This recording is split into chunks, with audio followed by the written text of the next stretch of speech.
남편이 세상을 떠난 지 100번째 되는 밤이었다. 집안은 한겨울 새벽처럼 유난히 차갑고 고요했다. 그의 코트는 현관 옷걸이에 여전히 걸려 있었고 그가 벗어둔 작업판은 먼지가 쌓인 채 그대로였다. 나는 그 앞에 한참이나 서 있었다. 오늘따라 그의 빈자리가 더 크게 보였다. 숨 쉬는 것조차 눈물이 되는 밤이었다. 나는 갑자기 이 집을 떠나고 싶어졌다. 도망치고 싶었다. 기억에서, 상처에서, 그리고 고독에서 조용히 가방을 꺼내 몇 가지 물건을 넣었다.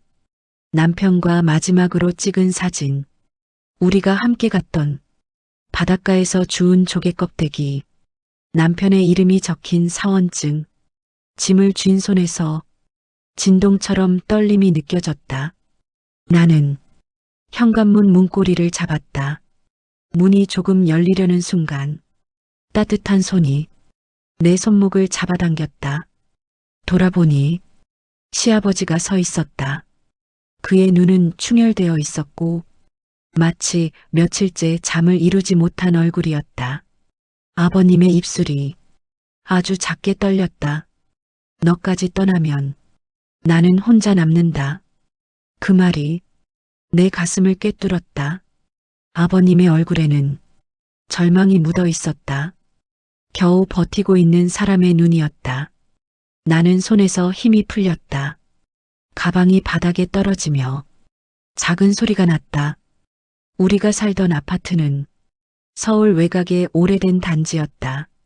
복도식 구조, 겨울이면 복도 창문에 성에가 끼고 풍경처럼 햇살이 얼어붙던 곳. 엘리베이터는 자주 고장났고 계단 난간에서는 오래된 페인트 냄새가 났다. 그래도 이웃끼리 김치 한 통 문 앞에 놓고 가는 정이 있는 동네였다. 나는 그곳에서 남편과 12년을 살았다. 남편은 공장에서 기계 정비를 했다. 새벽 출근, 야간 퇴근, 그 사이에 잠깐 점심을 때우는 녹초가 되는 생활이 반복됐다. 그래도 남편은 나를 볼 때면 늘 미소를 지었다. 그래도 버틸만해. 당신이 있으니까. 나는 그 말 하나로 힘든 날들을 버텼다. 시아버지는 작고 굽은 체구였다.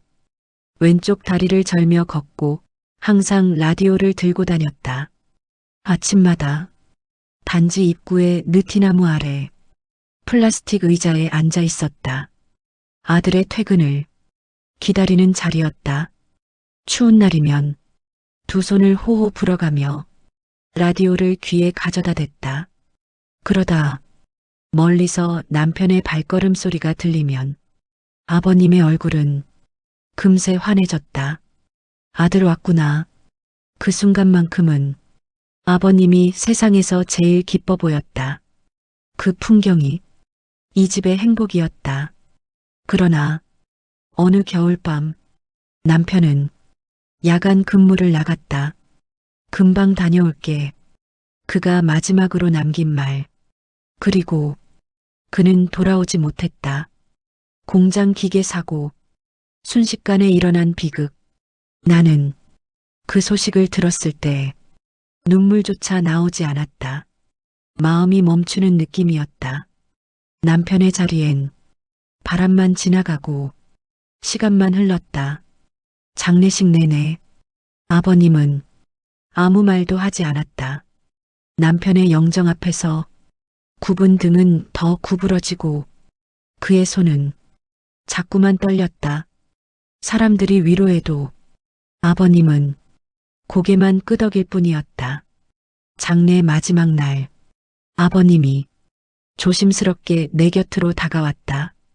너 이제 떠나는 거냐? 그 말은 마치 오래 준비한 체념 같았다.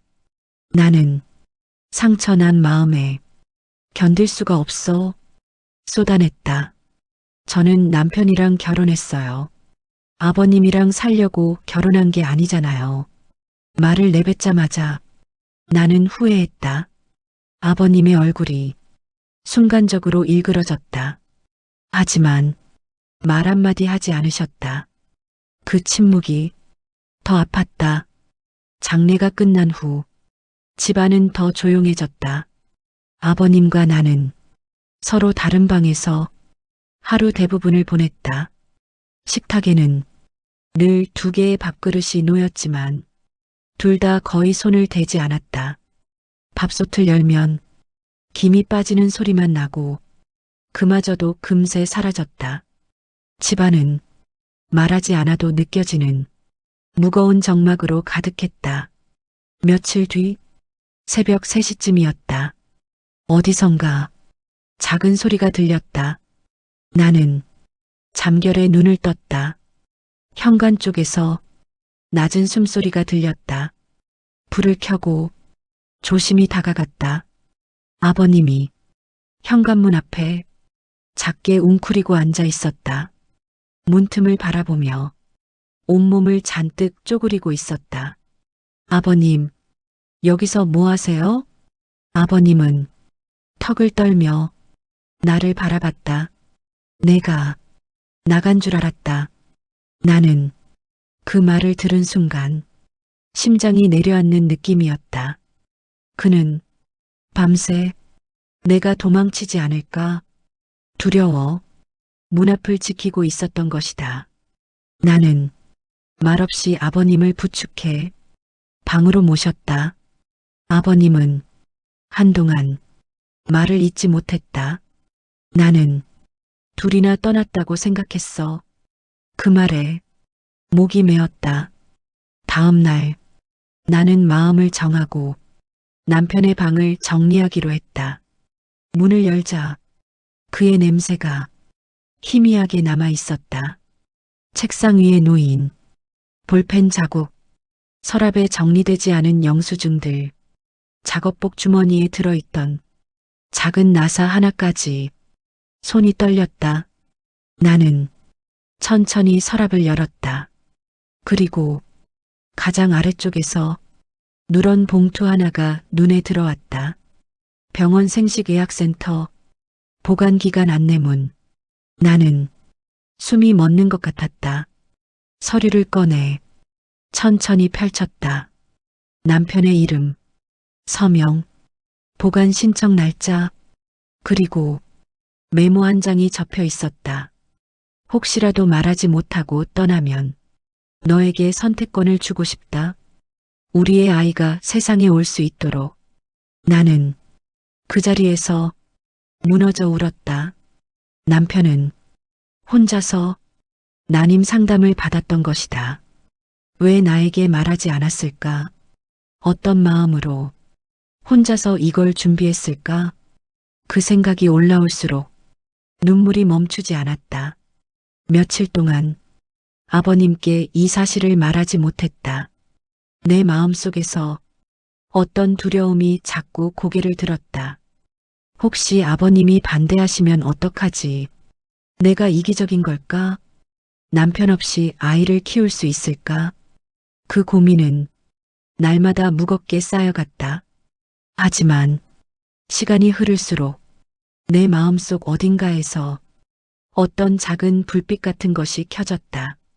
그 사람의 아이, 우리의 아이, 그 생명을 세상에 데려오고 싶다는 마음. 이건 이유를 설명할 수 없는 진심이었다. 며칠 뒤 밤, 아버님은 창가에서 느티나무를 바라보고 있었다. 그의 뒷모습은 더욱 작아 보였다. 나는 결심한 듯 그 옆에 섰다. 아버님, 아버님은 천천히 고개를 돌렸다. 나는 봉투를 내밀었다. 남편이 이걸 남겼어요. 아버님은 봉투를 받아 손끝으로 조심스럽게 펼쳤다. 서류를 읽는 동안 아버님의 눈동자가 미세하게 흔들렸다. 입술이 작게 떨렸다. 우리 아들 혼자서 이런 걸. 나는 조용히 숨을 삼켰다. 그 순간 아주 조용히 아버님이 물었다. 너는 어떻게 하고 싶으냐? 나는 눈물을 살짝 머금은 채 말했다. 저 남편의 아이를 갖고 싶어요. 말문을 멈춘 내게 아버님은 한참 동안 말이 없었다. 공기마저 멈춘 것 같았다. 그 침묵 속에서 나는 손을 꽉 쥐었다. 그리고 아버님이 마침내 말했다. 그래라. 그 아이가 오면 나는 다시 아버지가 되는 거다. 그 말에 나는 울음을 터뜨렸다. 아버님의 눈에도 눈물이 고였다. 그날 밤 우리 둘은 조용히 울었다. 슬픔 때문이 아니라 다시 시작되는 희망 때문이었다. 시술을 준비하는 과정은 생각보다 훨씬 힘들었다. 병원 상담을 받는 동안 간호사는 조심스러운 눈빛으로 여러 질문을 건넸다. 혼자 오신 건가요? 결정을 충분히 고민하셨나요? 정서적으로 준비는 되어 있으세요? 나는 모두 고개를 끄덕이며 대답했다. 하지만 내 가슴속은 제멋대로 뛰고 있었다. 남편 없이 진행하는 과정이 너무 막막했고 혹시라도 실패하면 어떻게 해야 할지 두려움이 밀려왔다. 그럴 때마다 나는 서류 봉투 속 남편의 손글씨를 떠올렸다. 너에게 선택권을 주고 싶다. 우리의 아이. 그 문장이 나를 붙잡아 주었다. 시술을 시작한 첫날, 호르몬 주사를 맞는 순간 몸이 묘하게 뜨거워졌다. 집에 돌아와 식탁 앞에 앉아 있으니 아버님이 조심스럽게 물었다. 많이 아프냐? 나는 웃으며 말했다. 괜찮아요. 이 정도야 뭐. 하지만 웃음 뒤에서 내 배는 묵직하게 아팠다. 아버님은 주전자에서 따뜻한 물을 붓고 황설탕을 타주었다. 달아서 먹기 좋을 거다. 그 말투엔 버릇없는 어색함과 함께 진심이 있었다. 며칠 후 몸의 변화는 더 심해졌다. 기분이 들쑥날쑥하고 속이 울렁거리고 갑자기 눈물이 터지는 날도 있었다. 어느 날은 슈퍼에서 계산을 하다가 아무 이유도 없이 눈물이 흘렀다. 집에 돌아오자마자 바닥에 주저앉아 울었다. 그때 아버님이 물컵을 들고 다가와 조심스럽게 말했다. 그럴 수도 있다. 괜찮다. 다 괜찮다. 나는 조용히 고개를 끄덕였다. 그 말이 생각보다 큰 위로가 되었다. 시술을 진행하던 중 뜻밖의 일도 있었다. 한밤중 갑자기 배가 당기듯이 아팠다. 나는 숨을 헐떡이며 벽을 붙잡았다. 아버님은 깜짝 놀라 거실 불을 켜고 달려왔다. 어디가 아프냐? 나는 입술을 깨물며 말했다. 조금만 기다려주세요. 아버님은 내 어깨를 부축해 소파로 데려갔다. 병원 가자. 지금 당장 가자. 아버님이 급하게 옷을 챙겨 입는데 그 손이 한 번도 본 적 없을 만큼 떨리고 있었다. 그 모습에 나는 오히려 마음이 가라앉았다. 괜찮아요. 이 정도는 괜찮대요. 아니야. 안 괜찮다. 너 혹시 잘못되면. 그 말 끝에서 아버님의 목소리가 부서졌다. 그날 이후 아버님은 내 방 앞에서 자주 서성거렸다. 문틈으로 들리는 조용한 숨소리가 자꾸 마음에 걸렸다. 아버님도 두렵다는 것을 나는 그제야 알았다. 어느 날 점심 식탁에 앉아 있는데 아버님이 조심스레 입을 열었다. 내가 아이를 갖는 것이 힘들지는 않겠느냐?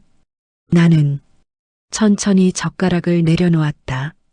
힘들어요. 당연히요. 아버님은 잠시 나를 바라보았다. 내 말이 이어졌다. 하지만 남편과 저는 아이를 원했어요. 정말 정말 간절하게. 아버님은 천천히 숨을 내쉬었다. 알겠다. 내가 원한다면 나는 끝까지 옆에 있을 거다. 그 말에 내 마음이 조금 놓였다. 그리고 몇 주 뒤 병원에서 시술 진행 여부를 판단하기 위한 검사가 있었다. 초음파를 마치고 의사가 잠시 침묵했다. 나는 심장이 쿵 내려앉는 느낌이 들었다. 의사가 말했다. 지금 상황이라면 시도는 가능합니다. 하지만 성공률은 높지 않습니다. 나는 그 말을 씹어 삼켰다. 의사의 말이 이어졌다. 마음의 준비를 충분히 하고 오셨으면 좋겠습니다. 나는 숨을 깊게 들이켰다. 병원을 나와 벤치에 앉았다. 바람이 차가웠다. 남편의 목소리가 귀에 맴도는 듯했다. 우리 꼭 부모 되자. 가슴이 울컥했다. 집으로 돌아오자 아버님은 기다렸다는 듯 물었다. 검사는 뭐래냐? 나는 조용히 말했다. 가능하대요. 확률은 높진 않지만. 아버님은 잠시 말을 잃었다. 그러다 단호한 목소리로 말했다. 하자. 어렵다고 포기할 거냐? 우리 아들 너를 선택했어. 그러니 너도 선택해라. 아버님의 그 말이 내 마음을 깊이 흔들었다. 그로부터 일주일 뒤 시술 당일 나는 아버님과 함께 병원 대기실에 앉아 있었다. 아버님은 떨리는 손으로 걱정스레 내 어깨를 감싸고 있었다. 내 이름이 불렸다. 나는 천천히 일어섰다. 그때 아버님이 말했다. 가라. 괜찮다. 나 여기서 기다릴 거다. 나는 고개를 끄덕이며 수술실 쪽으로 걸었다. 문이 닫히는 순간 아버님의 숨소리가 희미해졌다. 시술이 끝나고 회복실에서 누워 있는데 아버님이 들어왔다. 그의 눈이 붉게 젖어 있었다. 괜찮냐? 많이 아프냐? 나는 약한 목소리로 말했다. 조금요. 근데 괜찮아요. 아버님은 내 손을 잡았다. 그 순간 아버님의 손등이 미세하게 떨리고 있는 것이 느껴졌다. 아버님은 말없이 내 손을 꼭 잡았다. 마치 자신도 지금 막 무언가를 결심한 사람처럼. 며칠 뒤 병원에서 한 통의 전화가 걸려왔다. 임신 여부 확인하러 내일 오시죠? 그 순간 가슴이 미친 듯이 뛰기 시작했다. 그날 밤 나는 잠을 이루지 못했다. 내가 아이를 정말 가질 수 있을까? 혹시 아닐 수도 있을까? 그 불안이 파도처럼 밀려왔다. 하지만 가만히 눈을 감자 남편의 얼굴이 떠올랐다. 그리고 마지막으로 남긴 그의 메모. 우리의 아이. 그 문장이 내 고개를 끄덕이게 했다. 나는 다시 숨을 들이켰다. 내일 모든 게 결정된다. 그리고 나는 몰랐다. 내일 병원에서 예상치 못한 두 번째 반전이 우리를 기다리고 있다는 것을. 병원에 도착한 아침, 하늘은 유난히 흐렸다. 대기실 의자에 앉아 있는데 내 손끝이 끊임없이 떨렸다. 아버님은 나를 가만히 바라보다 자신의 손을 내 손등 위에 조용히 올렸다. 그 손길은 말보다 따뜻했고 위로보다 더 깊었다. 내 이름이 불렸다. 나는 천천히 진료실 문을 열었다. 의사는 초음파 화면을 보며 잠시 말을 멈췄다. 그 침묵이 순간 공포로 느껴졌다. 선생님, 혹시 잘못된 건가요? 내 떨리는 목소리에 의사는 천천히 고개를 돌렸다. 그리고 말했다. 축하드립니다. 임신 맞습니다. 그 순간 내 머리가 하얘졌다. 눈물이 눈가에서 폭발했다. 내 손이 입을 막고 떨렸다. 의사가 다시 화면을 가리켰다. 여기 보이시죠? 작지만 아주 강한 심장 소리예요. 나는 그 화면을 바라보다 고개를 끄덕였다. 작은 점 하나. 하지만 그 점은 내 삶 전체를 바꿀 새로운 시작이었다. 복도 밖에서 기다리던 아버님에게 나는 뛰어갔다. 아버님은 내 얼굴을 보자마자 모든 걸 알아챘다. 됐구나. 나는 울며 자꾸만 고개를 끄덕였다. 아버님, 됐어요. 아주 작아요. 근데 있어요. 아버님은 입술을 꽉 깨물더니 갑자기 두 손으로 얼굴을 가렸다. 그 손 사이로 울음소리가 새어나왔다. 우리 아들, 우리 아들, 다시 돌아오는구나. 그 순간 아버님은 한 번도 보여준 적 없는 무너진 마음을 그대로 보였다. 집에 돌아오는 길, 아버님은 말이 없었다. 하지만 그의 옆모습은 내가 지금껏 본 어떤 얼굴보다 따뜻했다. 집 문을 열자 아버님은 갑자기 부엌으로 들어갔다. 냄비에 물을 올리고 계란을 몇 개 깼다. 나는 그 모습을 조용히 지켜보았다.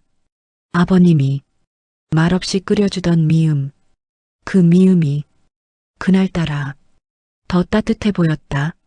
아버님은 조심스레 미음을 건네며 말했다. 이제부터 내 몸이 둘이다. 나는 작게 웃으며 말했다. 네, 알아요 아버님. 그날 밤 아버님은 남편의 사진 앞에 오래 앉아 있었다. 나는 몰래 지켜보다가 아버님의 입술이 움직이는 걸 봤다. 아들아, 미안하다. 내가 너한테 좋은 아버지가 못 돼서 너도 그걸 알고 있었구나. 그래서 그래서 너의 아이를.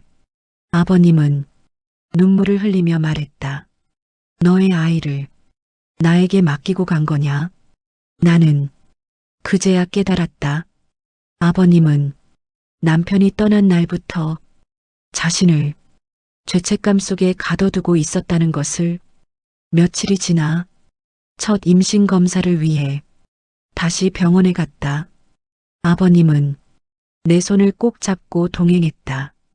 초음파실에서 작은 심장 소리가 두근두근 맥을 치며 들렸다.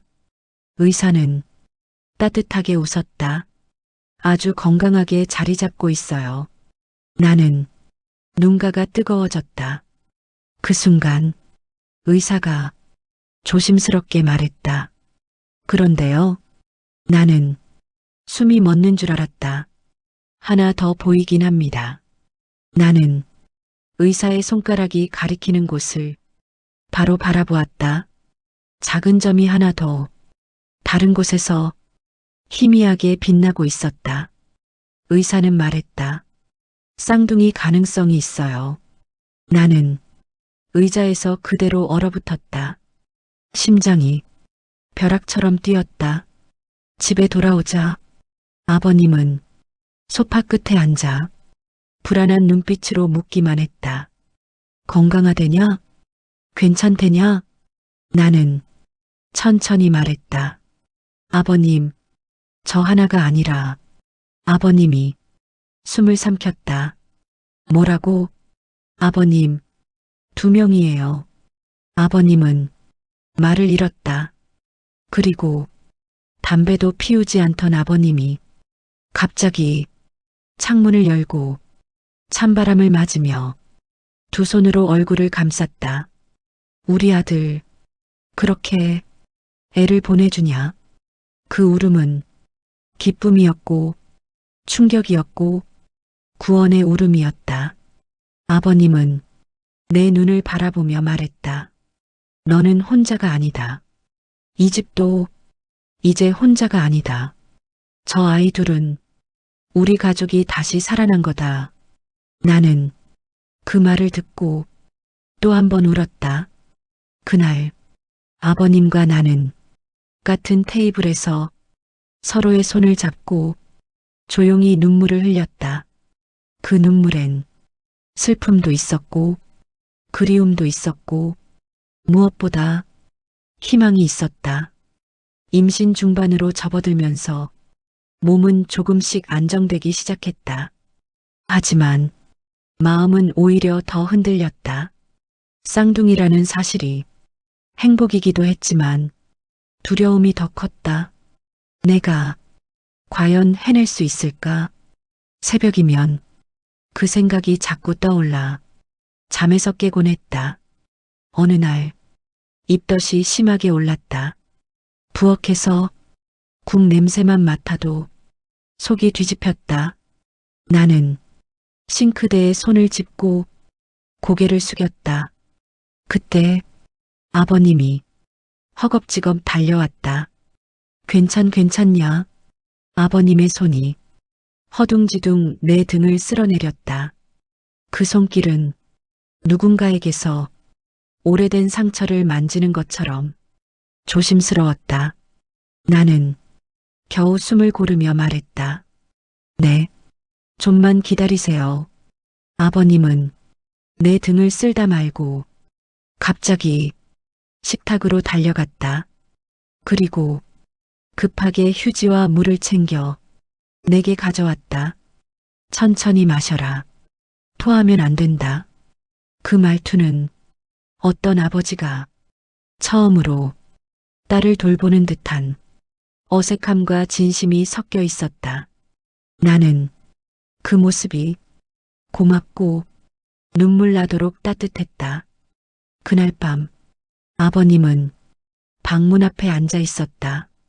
나는 문을 열고 그 모습을 보았다. 아버님, 왜 여기? 아버님은 뜸을 들인 뒤 말했다. 너 자는 소리가 너무 약해서 혹시 무슨 일 생길까봐. 그 말에 내 심장이 살짝 아팠다. 아버님도 두려워하고 있었다. 임신 20주가 되던 날 병원 검진이 있었다.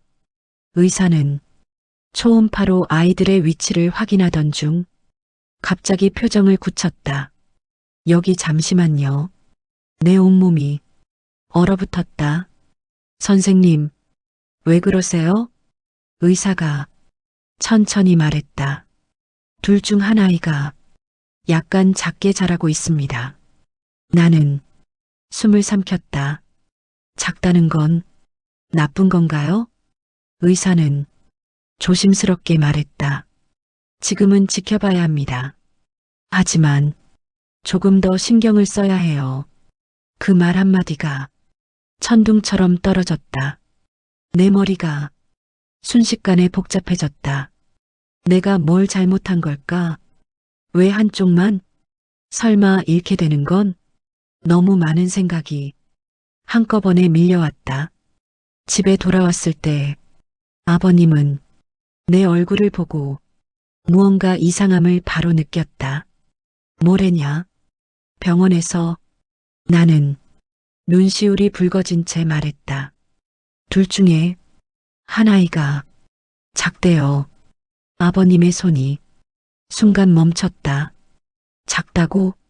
나는 울음이 터질 것처럼 작게 끄덕였다.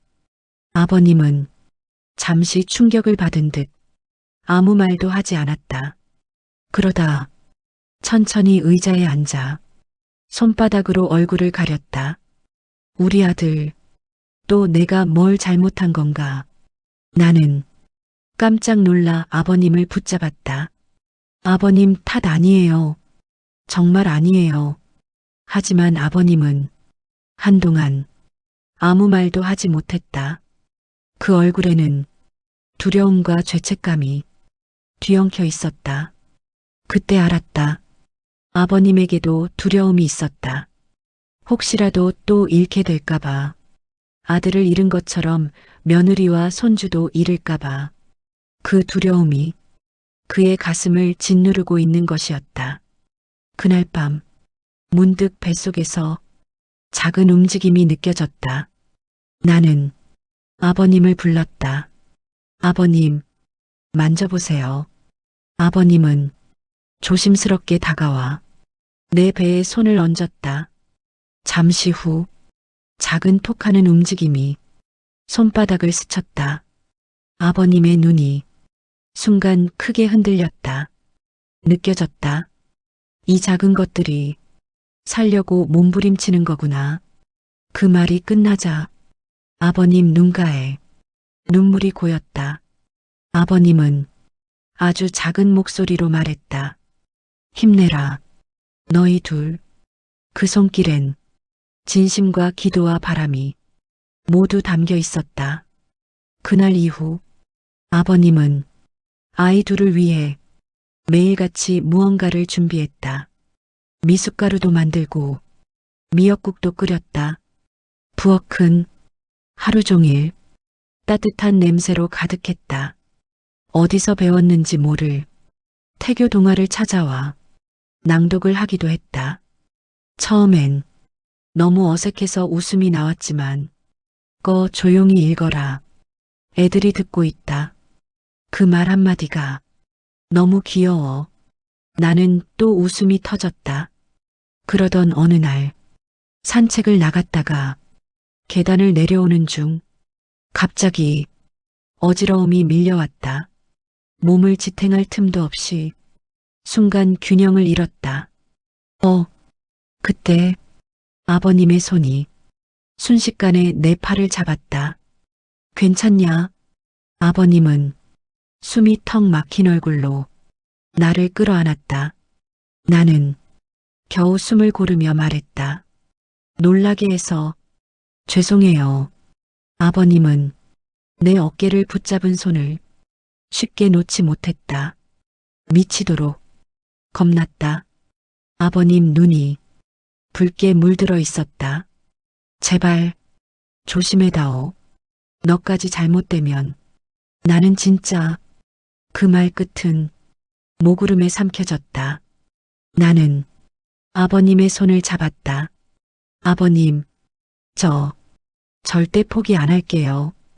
그 순간 아버님은 천천히 고개를 끄덕였다. 그래, 우리 끝까지 가보자. 그 말은 어떤 약속보다 깊은 울림이었다. 임신 후반에 들어서면서 배는 빠르게 늘어났다. 걸음을 옮길 때마다 숨이 차고 허리가 끊어질 듯 아팠다. 하지만 배를 감싸고 있는 두 생명 때문에 나는 매일 버틸 힘이 생겼다. 아버님은 내가 일어날 때마다 달려와 팔을 잡았다. 조심해라. 계단 내려갈 땐 내 손 잡아라. 그 말은 잔소리가 아니라 기도였다. 임신 30일주가 되던 날 의사는 다급하게 말했다. 둘 중 한 아이의 양수가 조금 줄었습니다. 상황을 더 지켜봐야 합니다. 혹시라도 조산 징후가 보이면 바로 오셔야 해요. 나는 머리가 아득해졌다. 집으로 돌아오자 아버님은 불안한 눈빛으로 물었다. 뭐라고 하더냐? 뭐라고? 나는 힘없이 말했다. 둘째 아이가 조금 작대요. 아버님의 얼굴이 하얗게 질렸다. 또 그러는 거냐? 아버님은 주저앉을 듯 식탁에 손을 짚었다. 우리 아들 또 지켜주지도 못한 건가? 나는 무릎을 꿇다시피 앉아 아버님의 손을 잡았다. 아버님 탓 아니에요. 저도 탓 아니고 이 아이들도 살려고 하는 거예요. 아버님은 눈가를 붉히며 말했다. 다신 잃고 싶지 않다. 임신 35주. 어느 늦은 밤이었다. 갑자기 배가 굳어오더니 강한 통증이 밀려왔다. 숨이 멎는 듯한 고통. 나는 거실 바닥에 손을 짚고 울음 섞인 신음을 냈다. 아버님이 깜짝 놀라 뛰어왔다. 왜 그래? 왜? 아버님, 진통 같아요. 아버님 얼굴이 순식간에 새하얗게 변했다. 병원 가자. 당장 가자. 아버님은 덜덜 떨리는 손으로 내 신발을 신겨주며 말했다. 아들아, 도와줘라. 제발 도와줘라. 그 말이 내 심장을 찔렀다. 병원에 도착하자 의사들이 빠르게 움직였다. 진통 간격 짧아집니다. 수술 준비하세요. 나는 수술대 위에서 숨을 몰아쉬었다. 배 안에서 아이 둘이 버티고 있었다. 그때 남편의 목소리가 들리는 것 같았다. 괜찮아. 너 할 수 있어.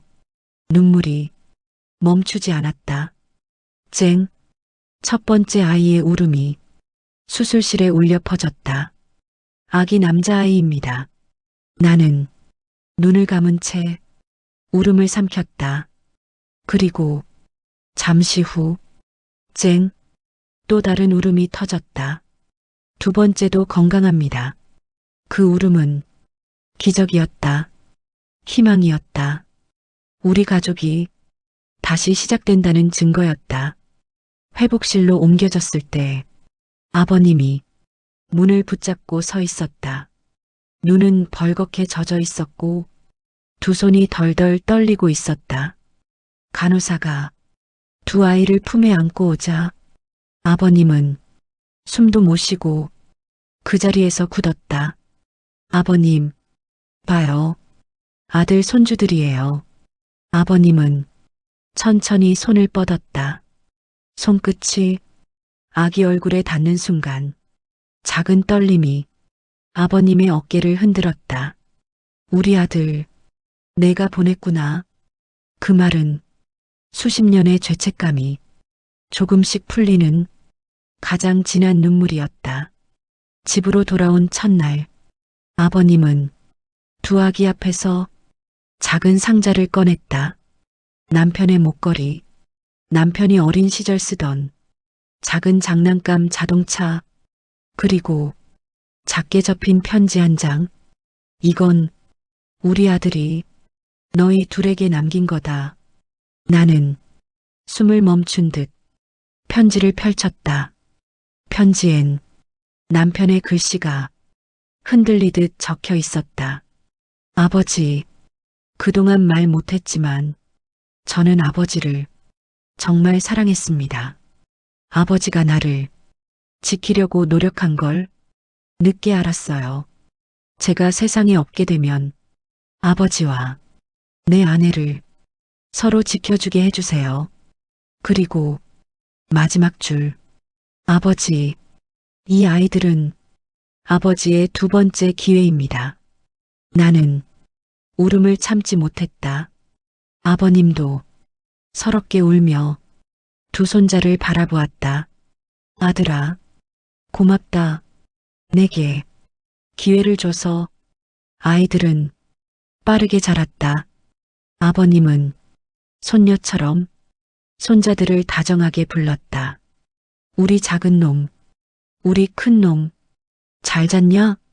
느티나무 아래 의자도 이제 아버님의 기다림의 대상이 달라졌다. 아들 대신 두 손자를 안고 햇볕 아래 앉았다. 바람이 스쳤다. 햇살이 흐른다.